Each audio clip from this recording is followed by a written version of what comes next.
Hey genderqueer chat folk, Joe here.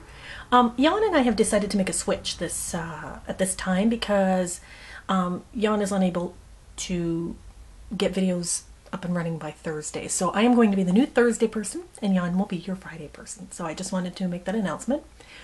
I also wanted to see, I don't do this often enough. I really should. I want to thank all the viewers and all the commenters because I get awesome comments on my videos all the time. And I really love you guys. I love the people who comment. I love the people who don't. But I just, I really like the comments that we get. And I like, and not just my videos, but all the videos. The feedback really makes this worthwhile. I live in a little bubble. I live in a real bubble. I post my video up on a Friday. I get 4 or 5 comments sometimes. A lot of times it's just ourselves, like the genderqueer chatters comment on each other's videos. And then this week, or a couple weeks ago, we put out an all call for auditions and we got 5 awesome videos. I mean, seriously, we can't even decide. Just I'll give you a little tip right there. We're having a hard time deciding because there's so many awesome people out there. And I just wanted to shout out to you guys, you awesome genderqueer community of mine. Because in the last video I made, I said I didn't have a community. That I don't feel like I have a community, but I guess I do. I just don't know your real name. I just know your screen name. Okay, so this week we're talking about the genderless child that was recently made the news. Now, I think Sigflip was talking about one that occurred in Sweden, but that was an old story. The newest story occurred in Canada, and as you know, I'm Canadian. And this was actually pretty neat because it's made a lot of local news, and I got to hear a really wicked interview with the parents on Q, which is one of my favorite radio shows. I listen to it every day with Gianco Mesci, and I'm going to link to it below because you should give that a listen. He's a really wickedly good interviewer, and the parents made some really good points, one of which was we are not trying to make a statement. We're not trying to, you know, fuck with the status quo too much. I mean, a little bit, but not they didn't expect international media attention, that's for sure. And the thing was, so if you haven't heard the story, a couple had a baby. The baby's name is Storm. And when they refer to Storm, they say Storm's, you know, it's an infant. So it's not like Storm says this or Storm says that. But, you know, we're going to change Storm's diaper or whatever.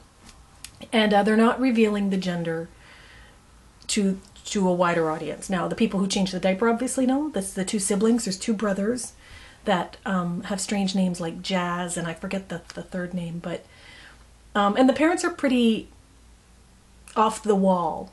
Now, for one thing, they're into homeschooling, which they don't even call it homeschooling. They call it unschooling, which means they just let their kids learn at their own pace, which I might have opinions about, but I'll just leave that aside.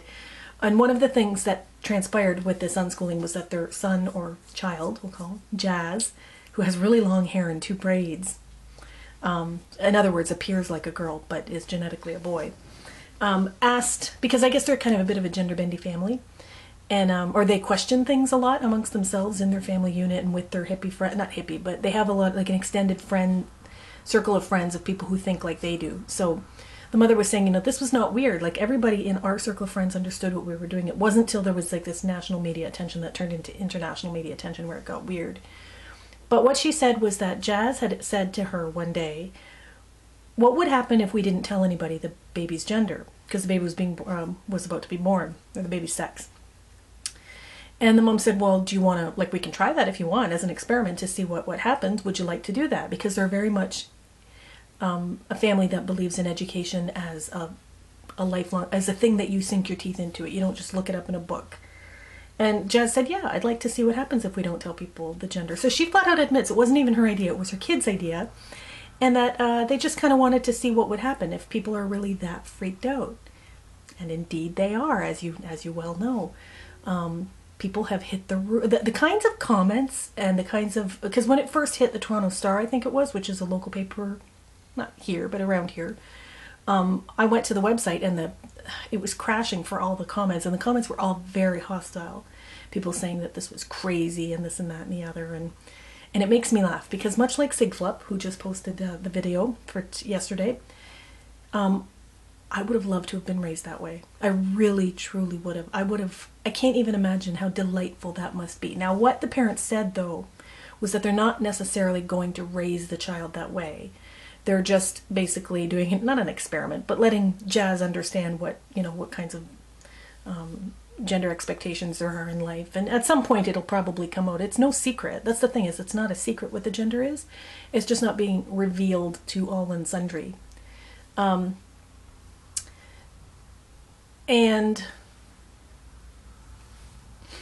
I would have loved to have been raised that way. I think I liked being a rabble-rouser. I didn't mind people staring and pointing and laughing. I mean, I liked being the center of attention. So I think for a kid like me, it would have been great. Now, what some of the other posters said this week was that, you know, this all kind of comes down to, what if that kid is not cut from that cloth? What if that kid grows up to be the kind of kid who doesn't want the attention? And, oh yeah, I was that baby that had no gender that made international headlines. And that sucks. That does suck for the kid. However, the moment the child's an infant and it doesn't have any impact on their life really whatsoever, at the point when the kid grows and wants to have a certain hairstyle or a certain dress, the parents are very free and easy and will let the child do whatever they want. If the kid turns out to want to be a girl and to want princess outfits, they'll probably go down that road with her, because that's kind of what they are. They want their kids to just be authentic. And I appreciate that. I know I've mentioned that in multiple videos. I appreciate authenticity. And I appreciate raising children to be who they were born to be. I think it's particularly cool that they're drawing attention to this, because it's starting a conversation, and a lot of people are thinking about things they otherwise wouldn't think about. It didn't come up at work, but recently something else came up at work that started a real argument between me and some of my colleagues, just because we have a lot of downtime at work, and so we sometimes get these heated debates about things. And out of the blue, my colleague said to me, "Oh, are you something about 9/11 conspiracy theorists?" And I said, "Oh, I am." And he said, "What?" And I said, "Well, not entirely, but about Building 7. So you can go ahead and Google Building 7 if you want, but that's the one that I am like convinced was detonated with planted explosives." And anyway, he thought I was crazy, but we ended up getting into this debate about it, and it was hilarious. And I think, well, a lot of times when there's like a heated... Oh, here we go. A lot of times when there's a heated debate, I think it's kind of funny to watch people's fire rage, like their eyes change and they get so into it. And I'm one of them. I get a real passionate, usually, opinion about things. The other thing I was going to say was, because I was raised, if you've watched my previous videos, I'm sure some people are new here, but I was raised in a cult version of Catholicism, I like to say. I was raised in a very dogmatic, fundamentalist version of that religion.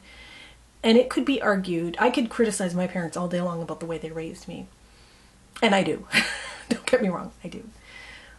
But that was their choice to raise me the way they saw fit. And the government didn't intervene, and I'm sure there were atheists around, or people who thought, like, that's nuts, you can't raise a child like that. As it is right now, when I see kids being raised in those, you know, extreme FLDS communities or whatever, where the girls are forced to wear dresses and wear their hair in long braids and get married when they're 13 and shit like that, I get very angry. But at the end of the day, it's not up to me to raise the world's children. And, you know, we can have opinions on things insofar as the law goes. You know, the law disallows like the sexual exploitation of children. So, you know, in the FLDS communities where they're marrying them off at 13, that is a crime. So that can be stopped, even though that's my opinion and they hold their opinion and we have very different opinions. That is a crime. It could be argued that a lot of cultures disallow education for their daughters. A lot of cultures, and I know Chinese is one of them, will send a girl off to work in a factory to support the family and to send the boy to school. That's not uncommon at all. Now, I have very strong opinions about that, but I can't change the world. So the fact that people have strong opinions about the fact that this family is raising a child without disclosing the gender to the world at large, you're entitled to your opinion. You can be mad about it all you like. It doesn't change anything. Those parents have a right to raise their child the way they see fit. And it's frustrating, I think, for a lot of people to you know, who wish that, you know, we all adhered to norms, societal norms, gender norms, whatever, economic norms. To see people behave outside of your little rigid box is jarring. It's very jarring. And, you know, what can you do? You have to accept the things you cannot change, right? And one thing you cannot change is the way other people are choosing to raise their children. I can't change the way my parents raised me. I can I can comment on it after the fact, but I can't do anything about it. That was their prerogative.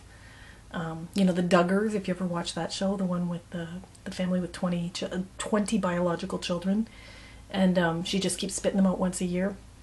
I saw an amazing poster. It was hilarious. It says, you know, like the motivational posters that say like determination, and it's a guy on a canoe or something. This one said vagina, and then underneath it said, not a clown car. Which cracked me up. But yeah, a lot of those families that have a lot of kids and raise their kids adhering to strict gender norms are usually religious. This family seems to be the opposite of that. They seem to be very free thinking, and so I think that rattles a lot of people.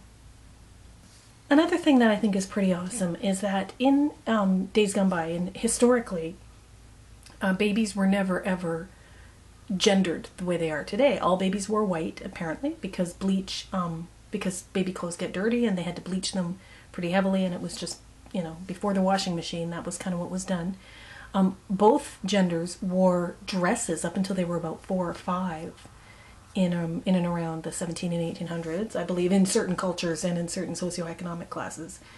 A baby's christening gown in the Christian culture is a dress for a boy or a girl. It's only really in this last half century that it's gone so wackadoo with the polarization of the genders. And I think it's high time that that be shown up at every opportunity. So if a family like this just brings it into the news that it shouldn't matter. It's a goddamn infant. It's not like the kid's life is going to be wrecked. In a couple of years, the kid will probably lean one way or the other. You know, pronouns, take it from me. I'm genderqueer, and I'm very trans positive, and I'm queer positive, and I have a hard time with pronouns because it's awkward when you spend your whole life getting used to two pronouns, and then someone wants to throw a third in there. I still say things like they instead of ooh or z or zer. It's very hard for me. So I don't expect the society at large to sink their teeth into that overnight. It's not going to happen. It can't even happen with me. How the hell can it happen with the rest of the world?